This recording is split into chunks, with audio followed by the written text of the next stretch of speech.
Iya, betul Mas.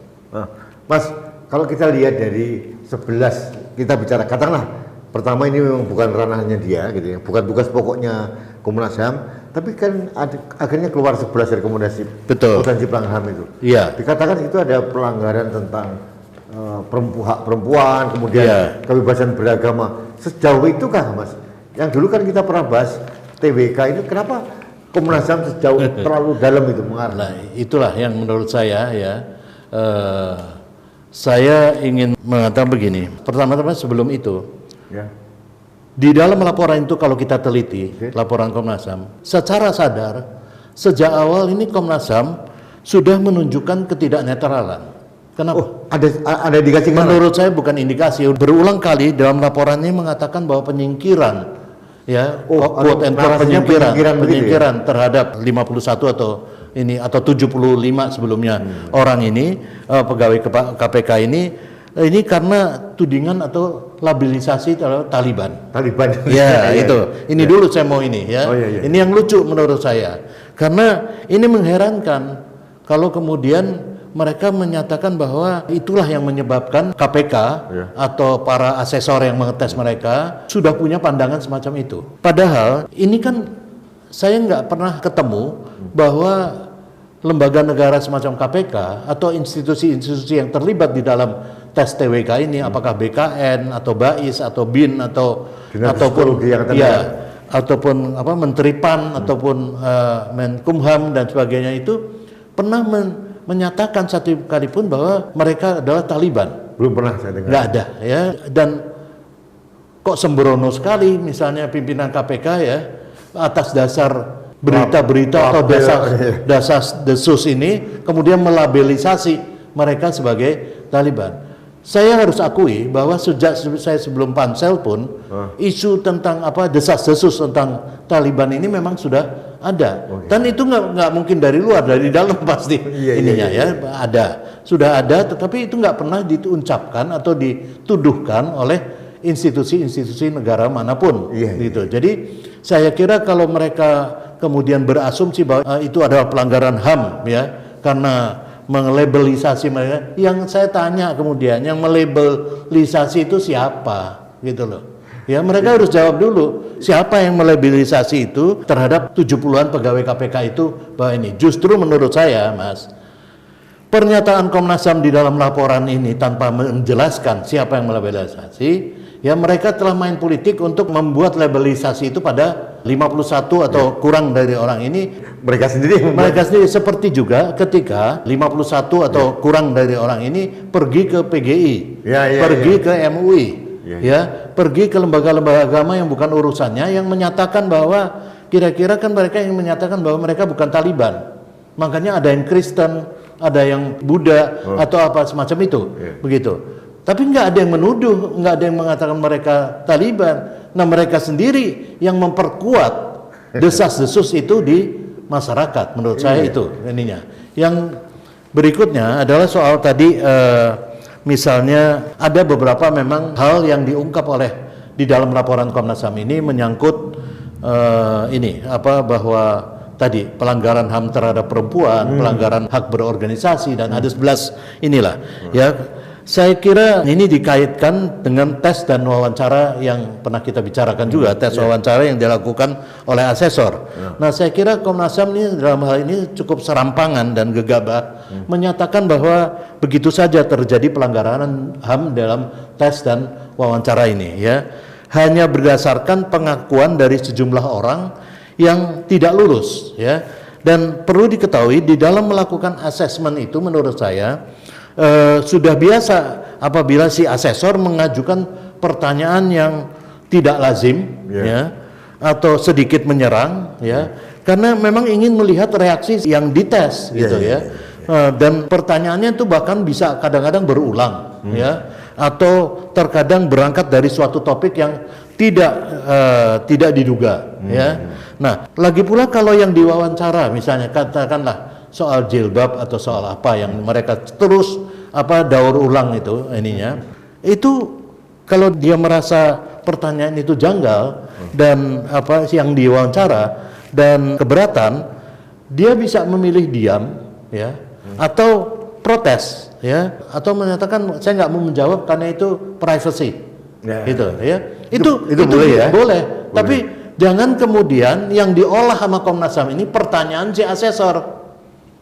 Yang diolah kan itu. Kenapa ada pertanyaan gini? Kenapa nggak ada pertanyaan begitu? Kenapa ini seolah-olah si asesor maupun KPK yang melakukan tes ini tidak boleh melakukan tes wawasan kebangsaan. Nah, mereka bilang dan faktanya 94% lulus dengan cara yang sama. Betul. Mereka mengatakan bahwa ini nggak ada hubungannya dengan pekerjaan korupsi. Ya, loh, saya bilang kalau soal korupsi mereka udah jagoan semua itu. Orang itu. Yang dites sekarang adalah tes integritas, wawasan kebangsaan. Kenapa wawasan kebangsaan dites? Karena mereka Karena mereka akan berpindah dari pegawai non negeri ke negeri. Alih status. Atas perintah undang-undang. Dan artinya tentu saja untuk menjadi pegawai negeri mereka dibutuhkan syarat-syarat tertentu yang memang ditentukan oleh negara, ya. Dan itu terutama adalah menyangkut ideologi, menyangkut NKRI, kebinekaan dan sebagainya. Gitu. Jadi saya kira konstitusi dan sebagainya. Saya mau tekankan bahwa ini bukan pengalihan kepegawaian yang biasa. Ya. Ini adalah pengalihan menjadi pegawai negeri atau aparatur sipil negara, ya. Dan menjadi pegawai negeri itu tentu saja memerlukan suatu persyaratan tersendiri dari pegawai non negeri, ya. Salah satu pembeda mereka adalah yang menjadi pegawai negeri seperti saya katakan tadi harus menunjukkan kesetiaan dan dukungan terhadap ideologi negara dan lain-lain. Itu tadi. Ya, itu. Mas, oke. Sekarang Mas Hendardi sebagai pakar dan pegiat HAM dan menguasai masalah HAM dan segala macam. Nah, menyikapi hasil rekomendasi Komnas HAM ini, seharusnya pemerintah harus seperti apa bersikap, terutama presiden dalam hal ini?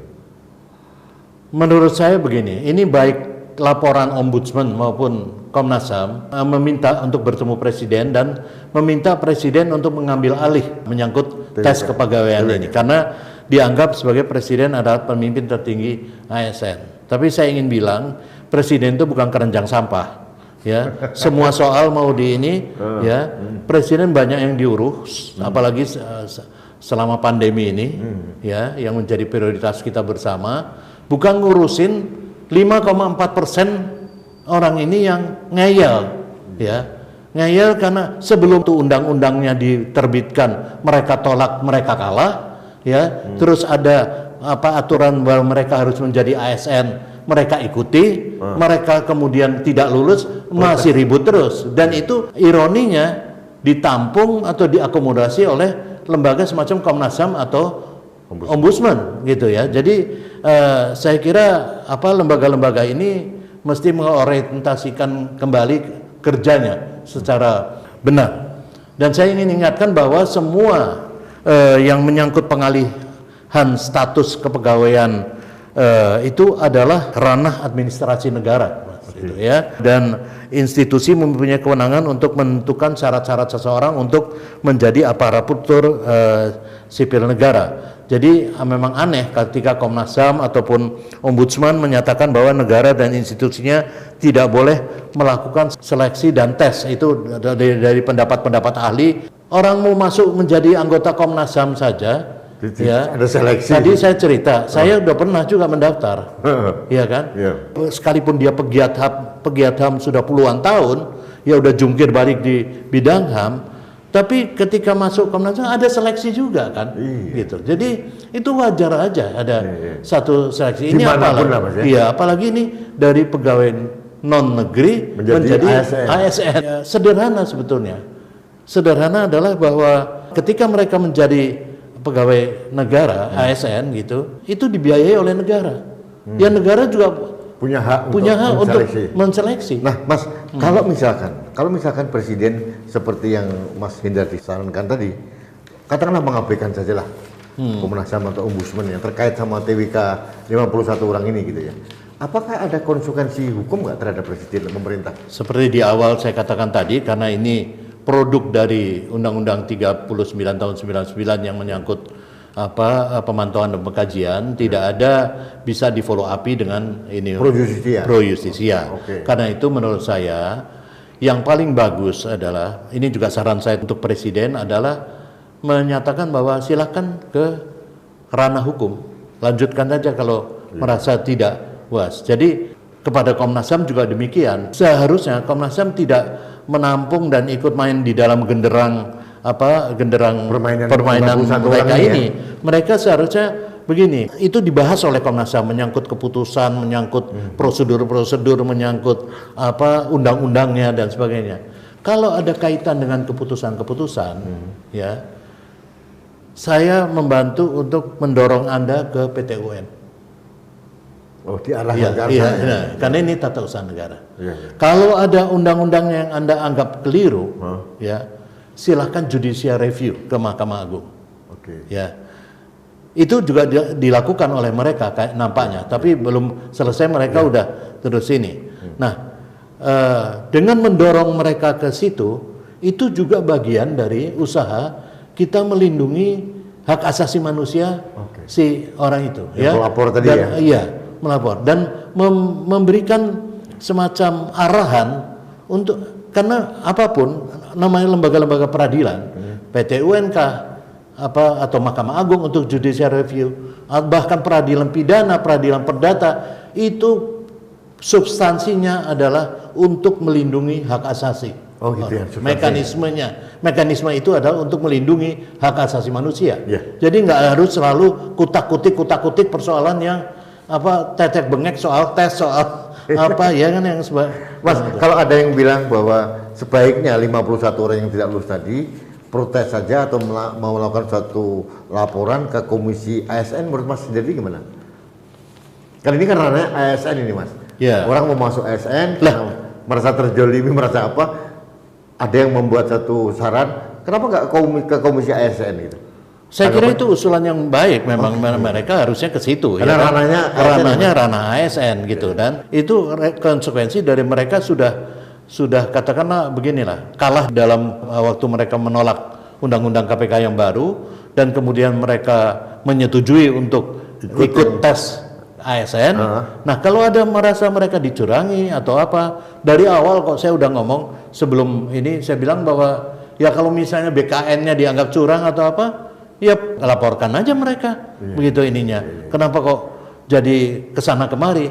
Ini persoalannya mereka mau main politik, mau main politik. Bobotnya mau main politik, senang main politik, dan kemudian kedua senang klaim. Dan ini klaim begini. Kadang overklaim juga nih, Mas.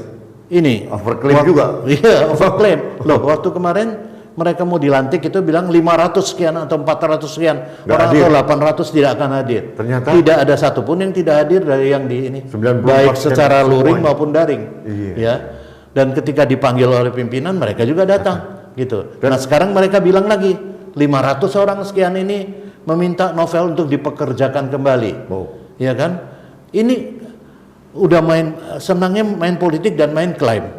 Ya, saya kira ini bukan saja tidak pantas ya, tetapi tidak laku, saya kira. Sudah ketebak dulu, Mas. Sudah ketebak dulu, ya. Mas, terakhir nih, Mas. Terakhir mohon klarifikasi dari Mas Indardi.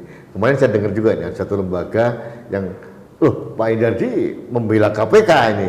Karena beliau dulu kan pansel KPK. Jadi ada tendensi, ada kepentingan ke arah sana. Klarifikasinya seperti apa? Saya nggak menampik setiap pansel punya kepentingan terhadap orang yang dipilihnya, gitu ya. Kecuali dia misalnya, saya pansel misalnya, tapi saya nggak setuju pada teman-teman saya yang lain bahwa ini dipilih, kemudian saya keluar dari pansel itu. Itu lain soal. Tapi kan saya memang bertanggung jawab artinya terhadap pilihan-pilihan itu. Dan ketika pilihan-pilihan itu memang untuk kepentingan-kepentingan NKRI, untuk ini saya tidak merasa ada yang keliru dari situ.